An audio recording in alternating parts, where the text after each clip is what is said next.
Hello friends. So in this video I'm going to explain what is Pig and Hive in the Hadoop. So firstly we see the Pig.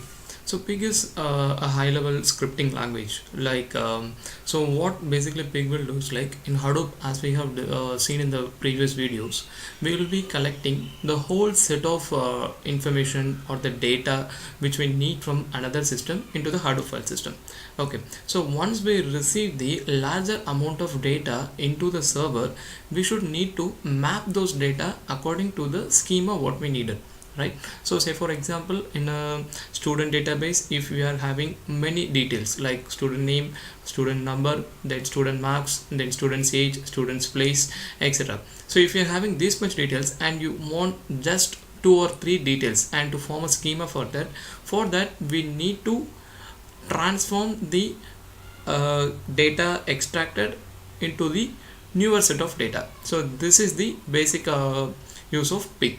So using Pig, we will be analyzing the data which we have extracted for the student. Then we will pick up only the data which we needed from the dataset, and then we will be storing it into the record schema.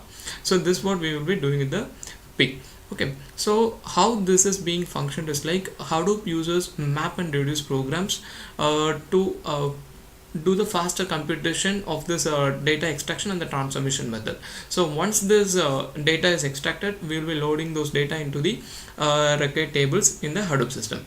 So this is the use of Pig. And apart from this data extraction transformation, we will be following the general script, like a general Unix kind of script. Okay, so to be explaining the small syntax, it will be referring like the for each command, and it will be taking a particular data set as an input, then it will separate it accordingly to a comma or a pipe symbol, then it will pick up what and all the columns it required. This will be happening with the Pig in the Hadoop system.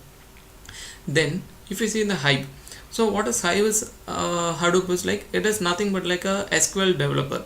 Okay, it is like a database query